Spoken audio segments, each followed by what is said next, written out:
So guys, ito naman yung re-raid natin, yung pinakamayabang kong partner. Sige dito.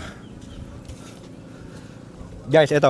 Makikita nyo, dito pa yung wakeboard ni Scott. Lagi niyang dala yan kasi kahit saan mapunta pag may nakitang tubig yan, nagpapahila lang sa jet ski. Partner, nistorbo mo kanina kaya istorbohin naman kita ngayon. Wala akong pakalam kung nagtatrabaho o ano may ginagawa mo.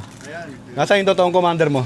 Wala nga eh. Pero mamaya andyan yun. So guys, kitang-kita nyo naman, ito yung lagi niyang dala. Kasi ito, from Nabara niya, nilipat niya sa Raptor. Sabi ko nga sa inyo, na lagi naming binablog ni partner. Ang pop-up camper natin, universal. Kahit saan mo ilagay. Ito yung madalas nyo nakikita sa vlog kasi ito yung talagang gamit na gamit. Ito na yung panggamit niya, tsaka Pang-display. display na rin ni partner. Ayan. Ito, preference ko rin.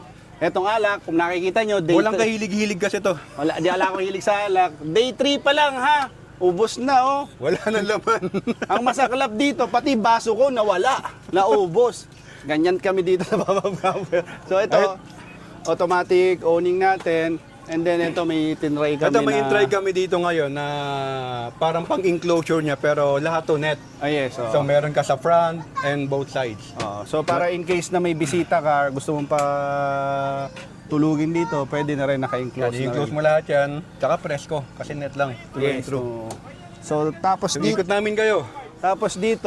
ayan, may 2-gallon holder din tayo and 35 liters na reserve tank. Actually, ang gumagamit dito madalas si Scott's Adventure, yung anak ko.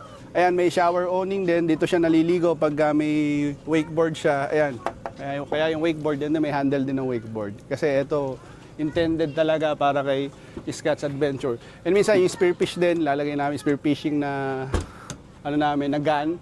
Dito rin namin nilalagay. So, lahat ng basic requirements namin, Ito pa partner. gagawin natin.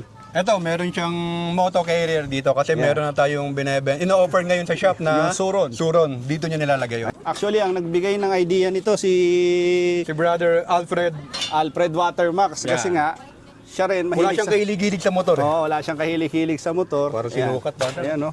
Ginawa natin. Kasi Ito kahit nakakarga yung motor niya, hindi niya pa gagamitin, na andyan lang, ma-access pa rin niya to. Yes, oo. So ayan, ganyan yan kaganda.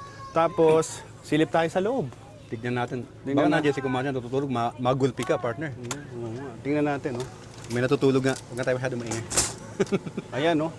Pagod na pagod yung bata. Tama, natutulog yung bata, naka-aircon. Ayan, si Scott's Adventure, napapagod pala yan. Ayan, no? Tutulog siya. Ayan, Ayan ako pre, unlimited yung ano niyan. tingnan mo, oh. Ginaw na ginaw. Ayan, no? Anong oras na ngayon? 3 p.m. 3:30 p.m. Natutulog yung bata.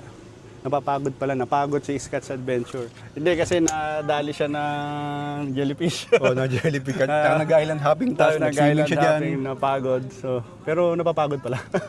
Kala ko si Scott Adventure, kahit sa mapunta, maghapon, unlimited yung kanyang strength. So again, this is Neo. And I'm Jen. And we are the Pop-Up Camper Speech.